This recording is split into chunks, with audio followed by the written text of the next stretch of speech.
Ya, buenas tardes, buenos días, buenas noches, no sé si habrá gente que esté de noche.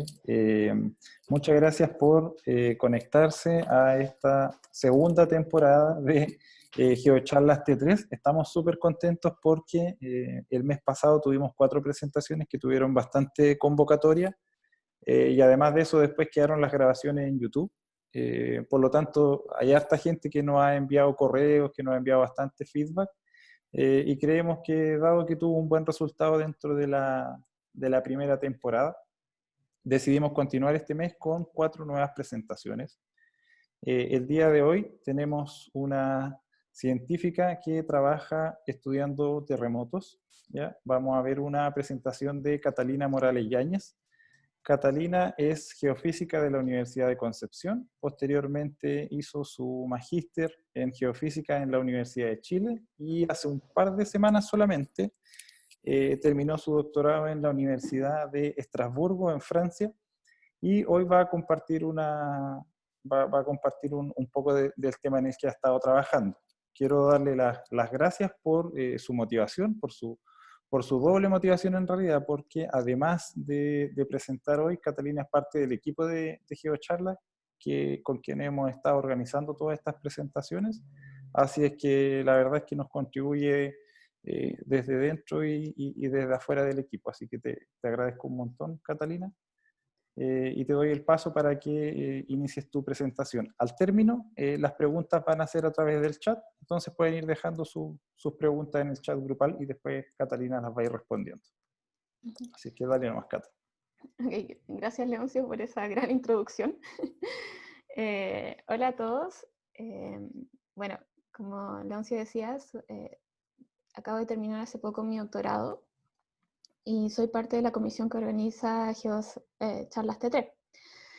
Voy a ser la primera de la comisión que presente en este ciclo de charlas. Espero que Leoncio y Javier presenten después de mí, eventualmente. Así que, bueno, gracias a todos por seguirnos y por estar con nosotros durante el primer ciclo y espero que lo sigamos viendo acá.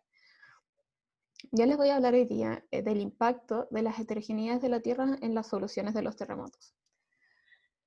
Como sé que estas charlas están grabadas y que mucha gente las está viendo posteriormente, quiero empezar esta charla con una breve introducción y o recordatorios para muchos acerca de algunas cosas básicas que necesitamos saber antes de entrar en mi investigación. Bueno, primero tenemos que saber qué es la aproximación de fuente puntual. Los terremotos se pueden describir de muchas formas. Tenemos fuentes finitas, fuentes puntuales, y en este caso yo me voy a enfocar en estas, en las fuentes puntuales. Resulta que si consideramos una distancia fuente-receptor y una longitud de onda mucho mayor que las dimensiones de la fuente, tenemos que el desplazamiento en un cierto lugar puede ser descrito con la ecuación que ustedes ven acá. En esta ecuación nos dice que el desplazamiento en una cierta posición y un cierto tiempo t va a depender del tensor de momento y de las derivadas de las funciones de Green. El tensor de momento representa la fuente sísmica y cada una de las componentes del tensor de momento representa un par de fuerzas, como vemos en este gráfico. Al ser un tensor simétrico, en este gráfico vemos solamente 6 de las componentes de dobles fuerzas que podemos obtener. La combinación de estas componentes va a ser una representación de la fuente sísmica, la cual además se puede expresar gráficamente como las llamadas beach ball o pelotas de playa. Por otro lado, ¿qué son las funciones de Green? Entonces, GNP representa la componente enésima del desplazamiento en X en un instante t, generada por una fuerza impulsiva unitaria en la dirección P, aplicada sobre chi en un cierto tiempo tau. Ok, para simplificar esta descripción, lo que podemos decir es que las funciones de Green representan la ecuación de movimiento en un cierto lugar y tiempo, producidas por una fuerza unitaria impulsiva. ¿Cómo podemos calcular estas? Bueno, se calcula a través de suma de modos normales, elementos finitos, elementos espectrales, entre otros. Como pueden ver, las funciones de Green dependen del espacio donde se mueven. Y esto es algo muy importante que voy a hablar posteriormente.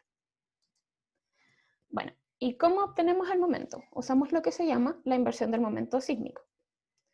Considerando una fuente puntual, podemos describir un set de datos como D, que donde cada elemento acá, W1, representa el desplazamiento en una cierta estación o un cierto canal.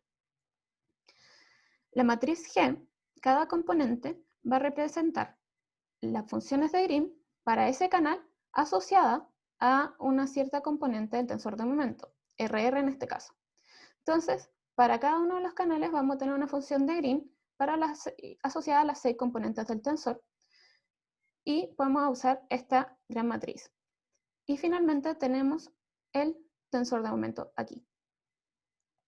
De aquí podemos obtener el tensor utilizando la siguiente ecuación que se conoce como la inversión del tensor de momento. Bueno, ya que tenemos lo básico, vamos a pasar al detalle. Bueno, sobre cuáles son las implicancias o los efectos de la heterogeneidad de la Tierra en esta solución de tensor de momento. Entonces les voy a hablar un poco de lo que nos motivó a hacer este trabajo.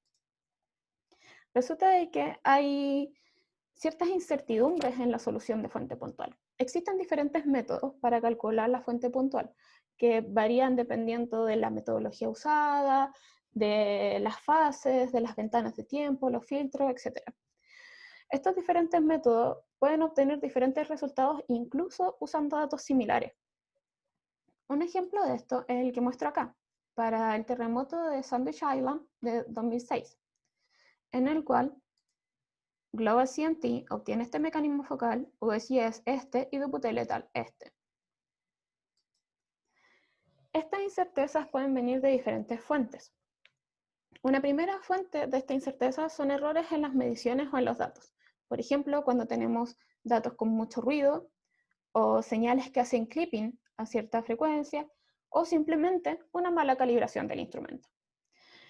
Sin embargo, hay otra fuente de estas incertezas que usualmente no consideramos, que son los errores en la modelización. Una fuente puntual puede sufrir de los efectos de las complejidades o finitud de la fuente, trayendo ciertas incertezas o errores. Pero en general, estos errores de la modelización vienen de la mano con los modelos de tierra usados para poder calcular las inversiones. Y de hecho es en eso en lo cual mi trabajo se basa. Ahora, ¿qué son los modelos de tierra? Bueno, hay dos grandes grupos de modelos de tierra. Los modelos de tierra en 1D y los modelos de tierra en 3D. Los modelos de tierra en 1D, como pueden ver acá, son modelos que varían la velocidad de las ondas en función de la profundidad. En este gráfico muestro 3 diferentes modelos, que es el modelo de referencia, REF, el modelo PREM y el modelo AK135, donde podemos ver que sus variaciones son pequeñas y van a depender de cómo están calculadas. Por otro lado, los modelos 3D, como su nombre los dicen, tienen variaciones en las 3 dimensiones. Generalmente, estos modelos están basados en uno de los modelos en 1D, y lo que se calcula son las variaciones de velocidades en función de estos modelos en 1D. En esta figura les muestro 2 ejemplos de S40RTS y de S362ANI, donde pueden ver que las variaciones son tanto laterales como en profundidad. Pero ¿por qué nos interesa esto? Y esa es como una de las preguntas. Entonces, resulta que si consideramos que nuestras ondas, las ondas que viajan como un auto, y sabemos que este auto tiene que pasar por ciertas capas para llegar a la meta, que en este caso va a ser una capa de asfalto, una capa de pasto y una capa de tierra. En pasar en estas 3 capas, este autito se va a demorar cierto tiempo T1, ¿ya? Pero, ¿qué pasa si tenemos el mismo auto y estas capas ya no son tan homogéneas? Es decir, que en la capa de asfalto tenemos alguna que otra piedrecita, en la capa de pasto hay hojas y en la capa de tierra hay una parte asfaltada. Va a ser de que este auto llega a la meta, 1, con más oscilaciones, ¿cierto? Porque va a saltar un poco más, y 2, en un tiempo T2, que no necesariamente va a ser que este tiempo T1 y T2 sean iguales. Estas diferencias en tiempo y el hecho de que nuestro auto saltó o llegó más abollado al final de la meta van a influir en las soluciones que nosotros obtenemos de los tensores de momento. Estas incertidumbres en los tensores de momento se han observado antes. De hecho, este gráfico, en este slide les muestro un ejemplo de esto. Este es un trabajo donde para la Abra, Los Angeles Basin, calcularon los tensores de momento para 1D y 3D. Podemos ver inmediatamente que existen diferencias entre estos tensores. Y en particular, podemos ver además que las soluciones obtenidas con un modelo de tierra en 3D ajustan mucho mejor los datos que las soluciones con un modelo 1D. Bueno, en general, independiente de las múltiples algoritmos para calcular la fuente puntual, nuestro trabajo se basa en la fase W. Pero, ¿qué es la fase W? Bueno, la fase W es una fase que está entre la onda P y la onda S. Es una fase de periodo muy largo y tiene velocidades de grupo alta. Y también se caracteriza por ser muy insensible a las heterogeneidades poco profundas, debido a este periodo muy largo. ¿Y qué es el algoritmo de la fase W? Resulta que nosotros tomamos estas ondas de largo periodo junto con parámetros preliminares del sismo y las ingresamos al algoritmo, el cual realiza un grid search y una inversión lineal para calcular el mejor tensor de momento y la locación y tiempos de centroide, para lo cual además realiza el forward problem utilizando para todo esto un modelo de tierra en 1D. ¿Por qué esto es importante? Bueno, el algoritmo de la fase W está siendo utilizado en múltiples lugares con el objetivo de alerta temprana y porque obtiene, obtiene el mecanismo focal de una manera rápida y bastante confiable.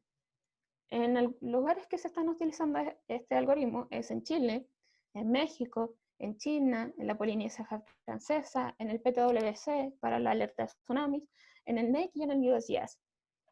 Estos son algunos de los ejemplos de los lugares donde se utilizan. Cabe decir que hay más y pueden haber más. Y bueno. Entonces, nosotros en la fase W ya hemos observado algunas incertidumbres en las soluciones.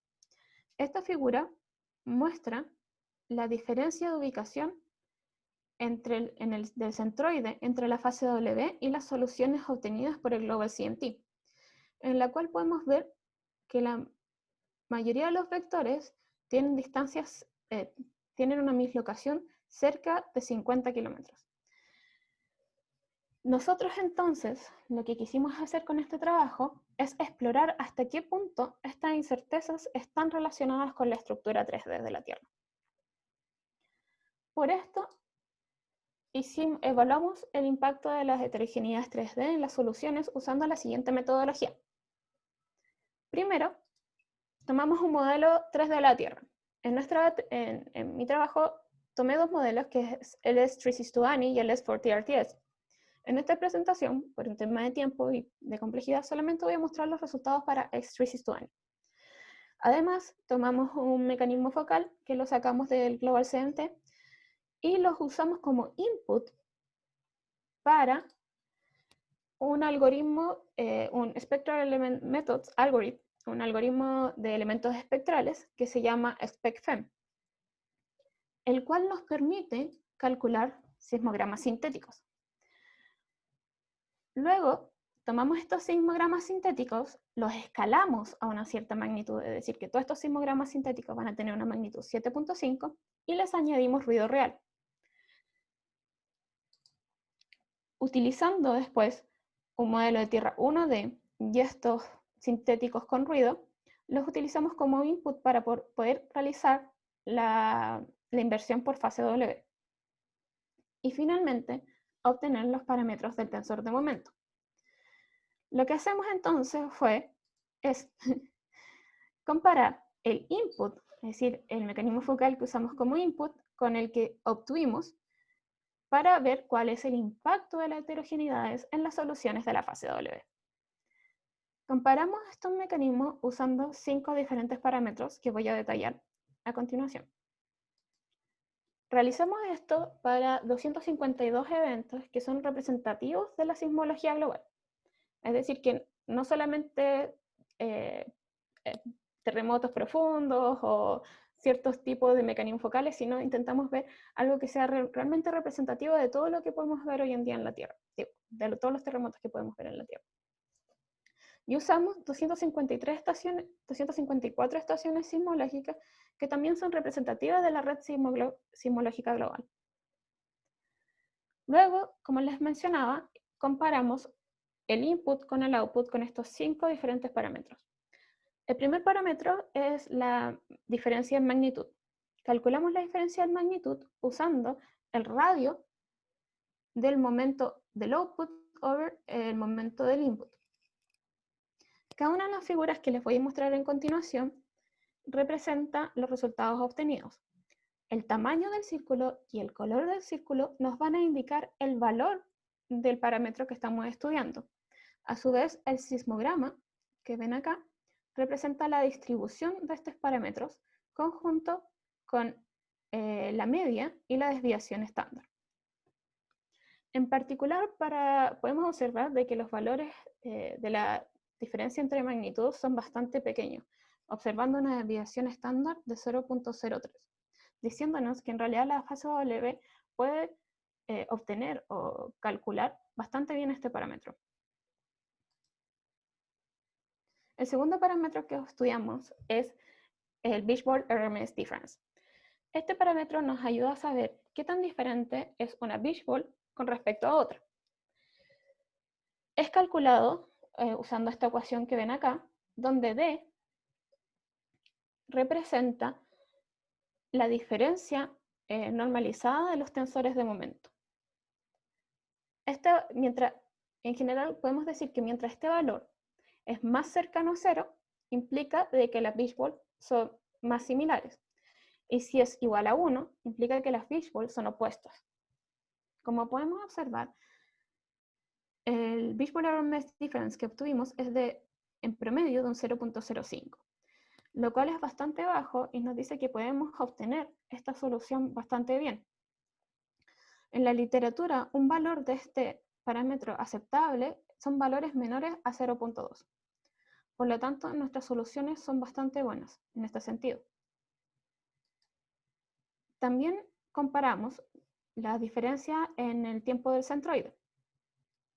En esta figura, que en particular es solamente la resta entre los valores del output con el input.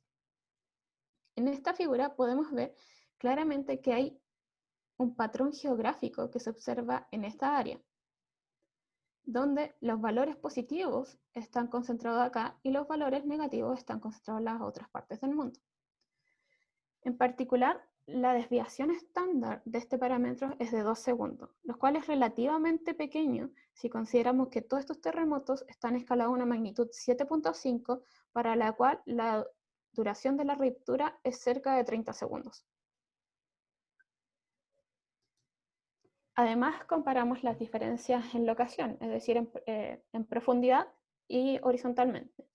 La diferencia en profundidad, que es el output menos el input, está mostrada en esta figura y en la cual nos dice de que hay un bias de cerca de 3 kilómetros en nuestras soluciones, donde las soluciones obtenidas tienden a ser más profundas que las soluciones, que las posiciones que nosotros utilizamos como input. Para el caso de la ubicación horizontal, calculamos la horizontal mislocation, que es la diferencia entre el output y el input, y obtuvimos este gráfico que está acá, donde en particular observamos una larga mislocación en Sudamérica y en el Mid-Pacific Ridge, con valores cercanos a 50 kilómetros. Bueno, luego de ver cuál es el impacto que tienen las heterogeneidades en nuestros resultados y particularmente en la fase W, nos queda la pregunta es de dónde vienen estas diferencias. Sabemos que estas diferencias probablemente vienen de las heterogeneidades, pero particularmente ¿dónde? Entonces, para responder esta incógnita, lo primero que hicimos fue estudiar la distribución de estaciones. Si nosotros tenemos una red global de estaciones, por ejemplo, para un terremoto en Perú, esta red global luciría algo como así. Las soluciones con esta red, que es realista, son, para la mislocación, son las mismas que observaron en la diapositiva anterior, que corresponden a esta figura. Entonces nosotros dijimos como, bueno, ¿qué pasa si en vez de usar la red global de estaciones, usamos una red azimutalmente bien balanceada? Es decir, que para nuestro mismo terremoto en Perú se vería algo como lo que ven en esta figura. Realizamos este análisis y este estudio para todos los parámetros que describí anteriormente. Sin embargo, no vimos un gran efecto en utilizar una red azimutalmente bien balanceada en los otros parámetros, con excepción de la mislocación, donde el resultado muestra que los valores de mislocación que antes observamos tan prominentes en este sector disminuyeron, como pueden observar en este gráfico. Y si comparamos el histograma, podemos ver que la media, que era antes 17 kilómetros, bajó a 11 kilómetros, que es similar a lo que nosotros tenemos como step en nuestras funciones de Green. También estudiamos el efecto en la profundidad del centroide en las soluciones. Este gráfico resume las soluciones de la diferencia en magnitud, de la Fishbowler-Wemes difference y del tiempo del centroide, en función de la profundidad del terremoto. Podemos ver que hay mayor dispersión en las soluciones para terremotos que son poco profundos, como los que observamos acá. Para analizar este efecto en detalle, utilizamos lo que se llama la matriz de resolución. Acá les voy a mostrar un poco de ecuaciones para que entendamos a qué nos referimos con matriz de resolución.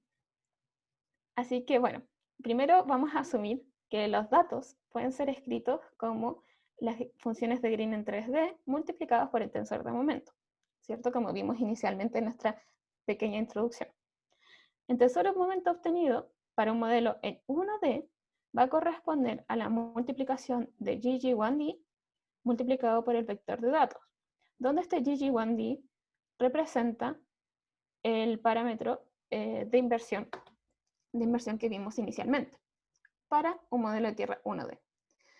Entonces, lo que nosotros podemos decir es que el tensor de momento va a ser igual a R3D multiplicado por el tensor de momento real, con R3D igual a esta ecuación que ven acá. Este R3D es lo que nosotros llamamos matriz de resolución y va a reflejar el impacto de las heterogeneidades en 3 dimensiones en el tensor de momento. Y se define como la multiplicación de las funciones de Green en 1D multiplicado por las funciones de Green en 3D.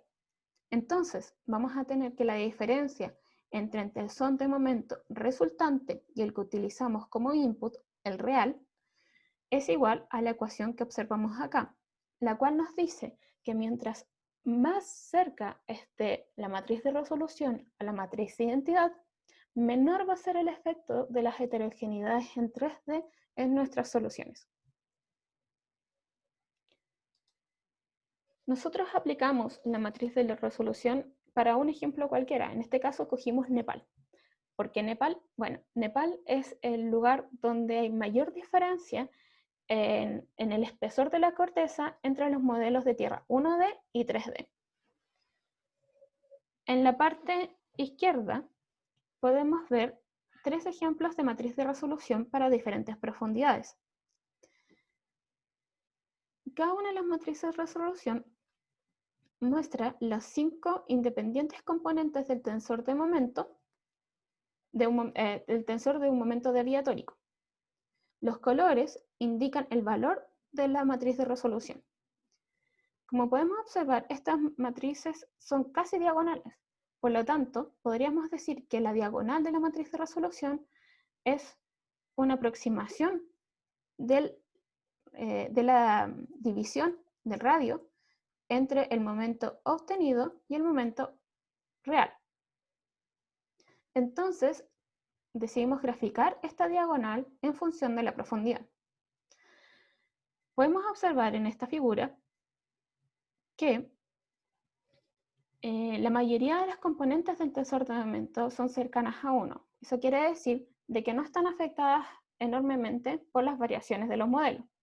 Sin embargo, MRZ y MRPhi varían enormemente en función de la profundidad, siendo subestimadas antes de los 20 kilómetros y sobreestimadas después de los 20 kilómetros, mostrando para ambos componentes un máximo a los 35 kilómetros de profundidad. Profundidad a la cual el modelo del 1D se encuentra en el manto y el modelo de 3 dimensiones se encuentra en la corteza. Esta variabilidad, la variabilidad de las funciones de las componentes del tensor MRZ y MRPhi también se puede observar al comparar las componentes del tensor de momento entre el input y el output, comparándolas separadamente. Esta figura muestra en la componente X el input utilizado y en la componente Y el output obtenido de la inversión de la fase W. En este caso observamos que la mayoría de las componentes del tensor son bien obtenidas, es decir, son bien calculadas y bien constreñidas. Sin embargo, vemos una gran variabilidad en las soluciones para las componentes MRZ y MRPhi, principalmente para eventos con profundidades menores a 50 kilómetros.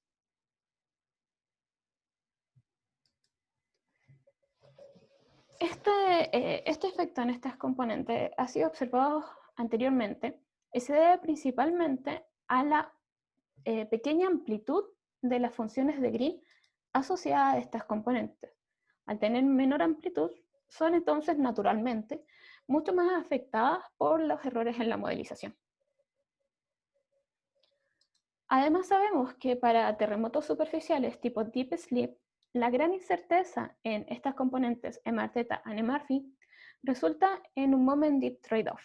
Eso quiere decir que el momento multiplicado por el seno de 2 veces el ángulo deep, el deep angle, es igual a una constante y por lo tanto va a tener similar ajuste de onda que otras soluciones. Para evaluar este efecto del trade-off en nuestras soluciones, utilizamos la siguiente ecuación, donde la razón entre los momentos, el output sobre el input, va a ser igual a la razón entre senos de 2 veces el dip del input sobre el output. Utilizando esta ecuación en terremotos profundos, es decir, con una profundidad mayor a 50 kilómetros, vamos a ver que tenemos soluciones cercanas a 1 a 1. Es decir, que el output y el input son casi iguales y el deep angle es también similar. Sin embargo, si hacemos el mismo ejercicio, pero para terremotos poco profundos, vamos a ver una mayor dispersión, como la que se observa en esta gráfica, la cual sigue la curva de trade-off que describimos anteriormente. Además de esto, y además de lo que encontramos, también encontramos que al comparar las funciones de Green para los modelos de tierra 1D y 3D, observamos mayores diferencias en las funciones de Green asociadas a Rθ y a Rφ, diciéndonos que en particular estas componentes son más sensibles a las variaciones de modelos de tierra y son más sensibles entonces a las heterogeneidades de los modelos 3D. Bueno, luego de todo este análisis y otros más que por tema de tiempo no voy a mostrar en esta presentación, nos preguntamos cómo mitigamos el impacto de las heterogeneidades en la fase W.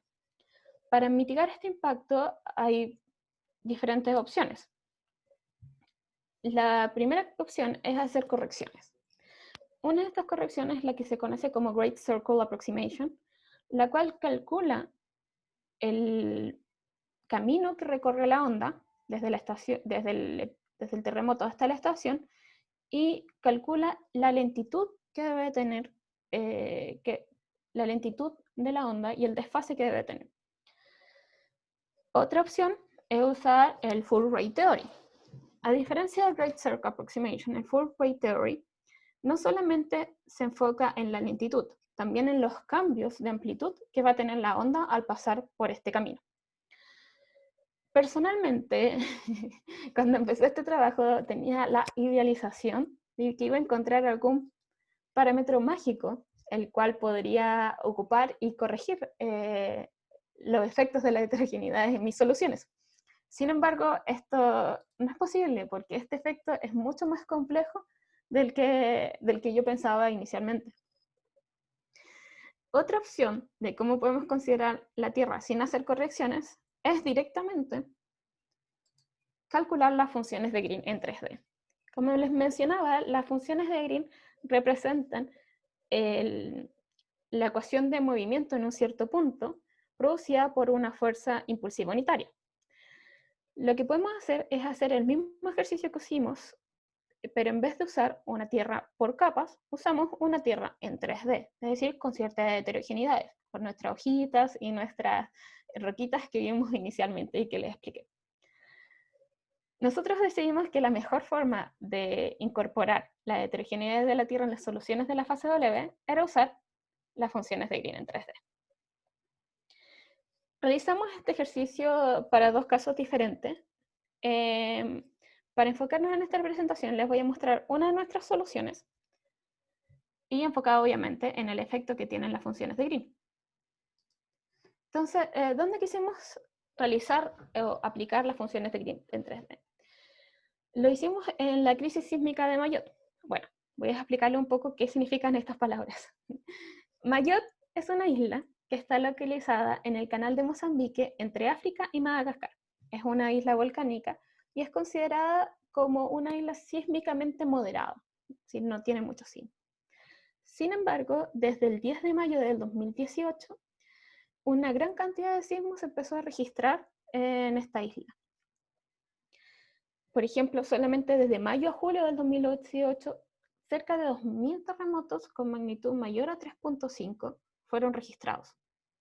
Esta crisis sísmica continúa hasta hoy en día, con una gran cantidad de terremotos cada mes.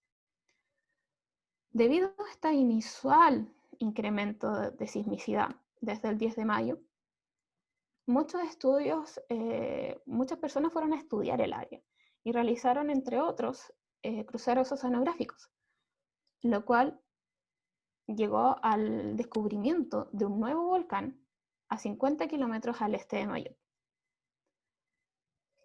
Por esta curiosidad científica, decidimos realizar o utilizar las funciones de Green en 3D para calcular el tensor de momento de algunos de estos terremotos. Las soluciones obtenidas están mostradas en esta figura. En esta figura vemos la solución de los 27 terremotos más grandes de la primera parte de esta crisis sísmica, con magnitudes entre 4.7 y 5.9. ¿Y qué se pueden observar? Y acá, bueno, en esta figura podemos observar que el tamaño de las pitchfork representa la magnitud de cada uno de los terremotos y el color representa la profundidad de estos terremotos. La figura nos muestra además en rojo, en un triángulo rojo, cuál es la posición del nuevo volcán. Podemos ver que los terremotos más profundos están localizados en el oeste y los terremotos más superficiales en el sureste. Además que la mayoría de estos cuentan con un mecanismo strike slip. Si realizamos un corte entre el punto A y B, obtenemos la siguiente figura. Esta figura nos muestra, al igual que la anterior, que los terremotos más profundos están localizados en el noreste y los terremotos más superficiales en el sureste. En esta figura, a diferencia de la anterior, los colores nos indican la fecha en donde ocurrió cada evento. Y nos dicen que hay y en la cual podemos ver claramente una migración de los terremotos hacia la superficie y hacia el sur. Si quisiéramos graficar esto mucho mejor, o solamente en función de la profundidad, podemos verlo en el siguiente gráfico, el cual nos muestra la profundidad del centroide en función del tiempo. Y podemos observar mucho más claramente esta migración hacia la superficie en función de la fecha en la que ocurrieron los terremotos. Ahora, esta migración también fue observada con otros estudios, es decir, otras metodologías también llegaron a la misma conclusión. Existe una migración sísmica hacia la superficie. Para destacar el impacto que tienen las funciones de Green en 3D en nuestras soluciones, lo que hicimos fue realizar exactamente el mismo ejercicio que les mencioné anteriormente, pero usando funciones de Green en 1D. Con lo cual, ya no podemos ver esta migración sísmica que ha sido tan bien documentada. Lo que quiero puntualizar acá, y con esto termino la parte de Mayotte, es que las funciones de Green en 3D o incluir la heterogeneidad de la Tierra en nuestras soluciones puede ser bastante útil. Y en nuestro caso, nos permitió no solo obtener buenos resultados para sismos de menor intensidad que con los que usualmente trabajamos, sino también nos permitió, de cierta forma, hacer un tracking de la profundidad de los terremotos en función del tiempo. ¿Cuáles son las perspectivas de este tipo de trabajo? Bueno, las perspectivas para con la fase W son, primero, podríamos entender mucho mejor el efecto de las heterogeneidades de la Tierra si estudiamos cómo la fase W o cuál es el camino que toma la fase W en la Tierra. Para esto, nosotros sugerimos, o yo sugiero, utilizar los kernels de sensibilidad. Los kernels de sensibilidad nos muestran cuál es el camino que toma la fase W y cuán afectado puede estar si existe alguna heterogeneidad presente en la Tierra en esos lugares. Este es solamente un ejemplo de un kernel de sensibilidad para la fase W que podemos ver en C y que está graficado en esta onda con color rojo. Y, bueno, solamente para comparación, también el kernel de sensibilidad para las ondas superficiales de largo periodo graficadas en azul aquí. Este es un ejemplo puntual y para poder estudiar esto con mucho más detalle necesitaríamos estudiarlo con otros ejemplos y poder ver bien cuál es la sensibilidad que podría tener la fase W y por dónde se transporta la fase W, que es principalmente por el manto superior. Otra perspectiva es utilizar las funciones de Green en 3D en tiempo real. En teoría esto debería ser posible, pero requiere muchos recursos computacionales y de almacenamiento. Si hacemos como un cálculo así como a la rápida y consideramos que solamente el 10% de la Tierra es potencialmente activa y puede generar un terremoto, necesitaríamos de 2 petabytes de almacenamiento y cerca de 20 días de tiempo de computación si utilizamos las mismas capacidades computacionales que yo utilicé en mi trabajo. Ahora, otro de los puntos que me gustaría hablar es acerca de los sintéticos. Creo que utilizar sintéticos o utilizar datos con estos modelos de tierra y estas aproximaciones como SpecFM es bastante útil, porque nos permite saber en realidad cuál es el input que tenemos en nuestras soluciones y poder manejar mejor los parámetros. Este tipo de trabajo yo lo recomiendo utilizar para otros métodos de inversión. Por ejemplo, Global CNT realizó un trabajo similar al que acabo de mostrar, pero escaló sus terremotos a magnitudes menores, MW6 y magnitud de momento 5.5. Trabajo completo es un trabajo de Bala y Ekström del 2010. Como pueden ver, también obtuvieron diferencias en mislocación similares o un tanto menores a las que nosotros obtuvimos y también diferencias en profundidad.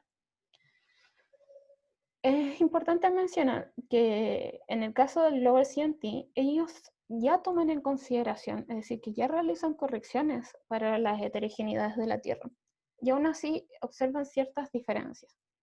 Al puntualizar esto, lo que quiero decir es que no basta solamente con hacer ciertas correcciones, igual haciendo ciertas correcciones, igual podemos obtener ciertas diferencias y ciertas incertidumbres en las soluciones. Es por eso que yo me gustaría como motivarlos a seguir estudiando este tema y a seguir estudiando cuáles son los efectos de la heterogeneidad en las soluciones que nosotros estamos ocupando día a día. Bueno, independiente que el trabajo con los sintéticos sea tan prometedor, otras personas también quieren ver qué pasa en caso real. ¿Cuál es el problema de los casos reales? Nosotros realmente no sabemos dónde está el centroide. Entonces, lo que Ferreira et al. Propone en 2010 es que INSAR, las soluciones que nosotros obtenemos con INSAR, pueden ser representativas de las soluciones reales, ya que en este caso no corresponden a soluciones utilizando métodos sismológicos y es otra metodología completamente diferente a la que estamos acostumbrados. Entonces, si consideramos, por ejemplo, que la ubicación en INSAR es como la real y lo comparamos con otros estudios como Global CNT, vamos a obtener el resultado que ustedes observan en morado, y utilizando ciertas correcciones como el Full Rate Theory con diferentes modelos de tierra, vamos a obtener las figuras que observamos en B, C y D.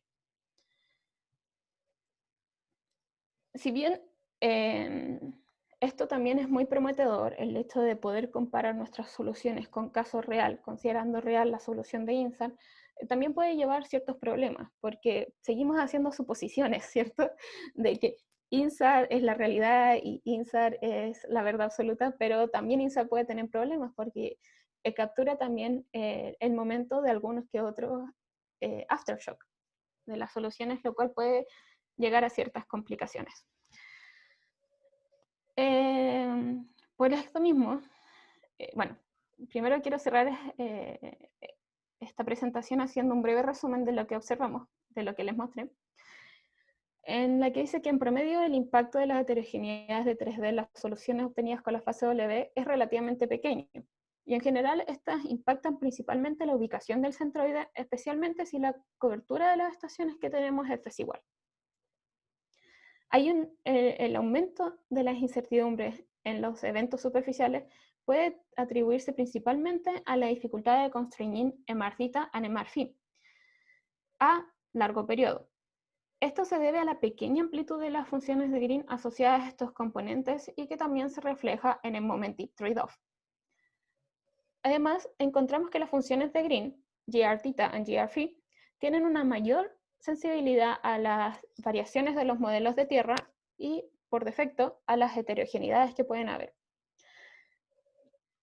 Finalmente, podemos decir que el uso de las funciones de Green en 3D nos permitió, a nosotros al menos, calcular eventos volcánicos de menor magnitud de las que estamos acostumbrados, permitiendo además una mejor estimación de la profundidad. Bueno, me gustaría cerrar esta presentación con las palabras que ven esta diapositiva, que aún nos queda mucho por mejorar y aprender. En realidad, este trabajo es solamente una aproximación de lo mucho que podemos hacer utilizando tanto sintéticos y analizando las heterogeneidades de la Tierra. Y que bien, bueno, si bien nosotros asumimos de que los modelos de Tierra que estamos utilizando son modelos relativamente parecidos a lo que es la realidad, a lo que es la Tierra en sí, siguen habiendo dificultades para constreñir o para calcular con precisión la alocación de los eventos y el tensor de momento. Aunque en general nuestras soluciones son bastante buenas, siempre podemos mejorar. Muchas gracias. Muchas gracias a ti, Catalina, por tu presentación. Súper interesante el tema que estás trabajando. A la gente que tiene preguntas, los invito a que comiencen a escribir en el chat sus preguntas. Mientras la gente escribe, Catalina, estaba mirando los participantes, hay gente de varios países.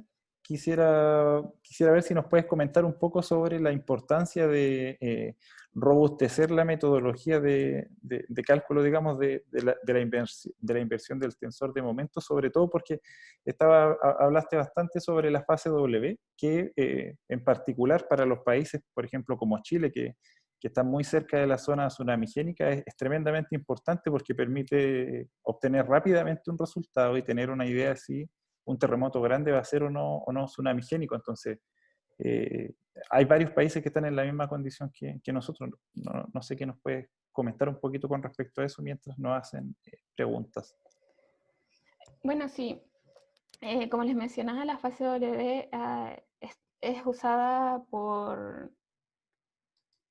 en diversos países y porque en general es rápido y tiene muy buenos resultados.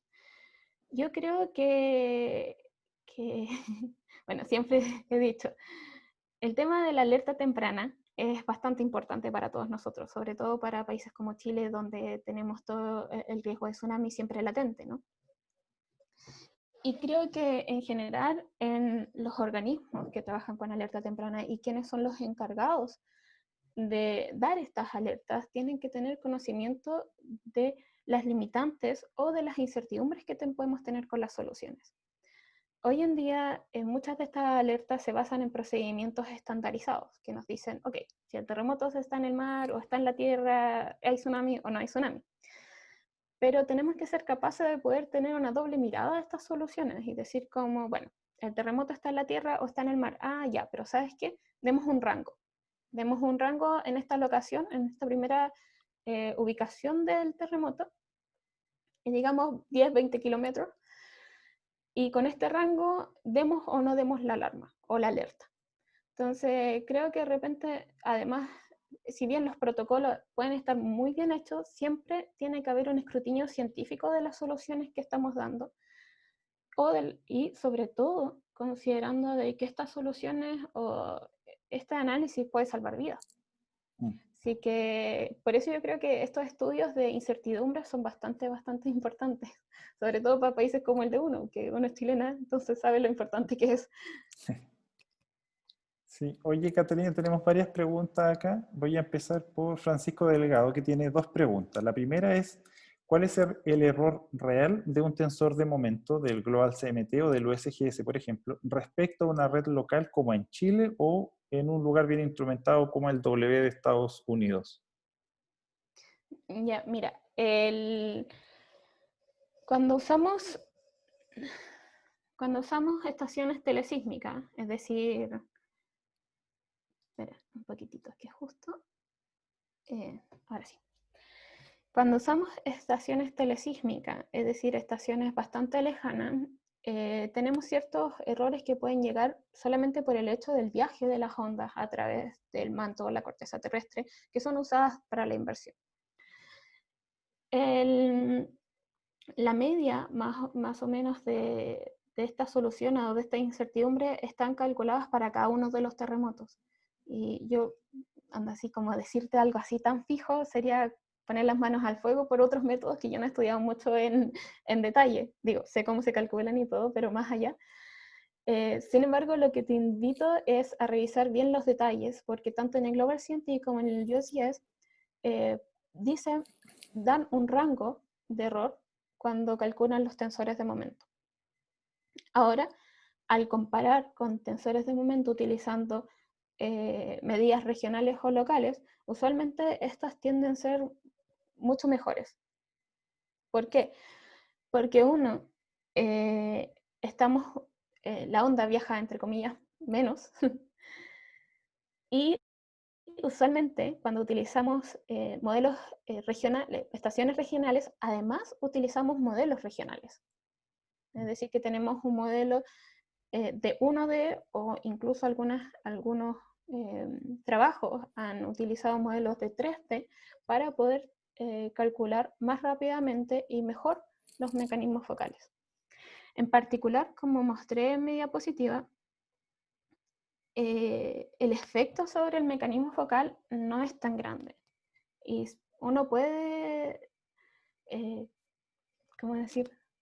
sus soluciones son bastante acertadas.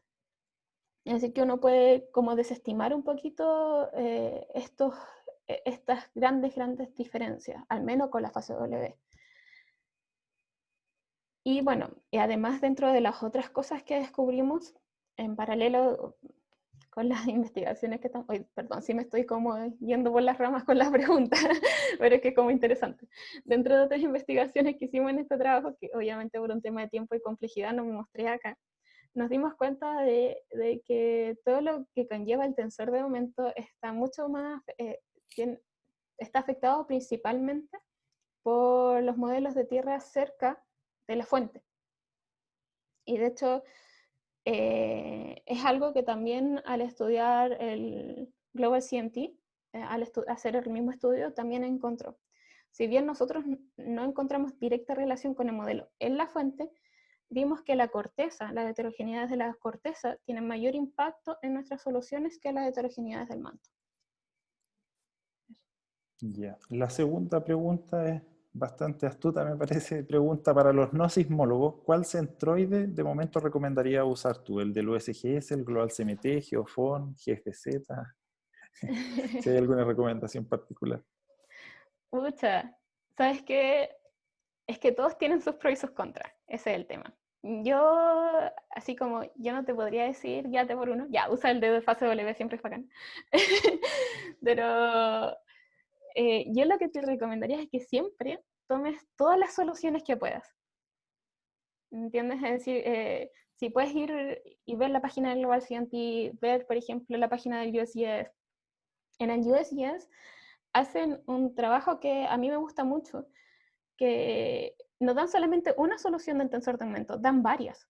Y además dan, por ejemplo, el ajuste de las ondas, de qué pasa si usamos este tensor de momento y calculamos los sintéticos, cuánto ajusta a lo observado. Entonces, además de dar más de una solución del momento, también dan el ajuste, lo cual es bastante interesante.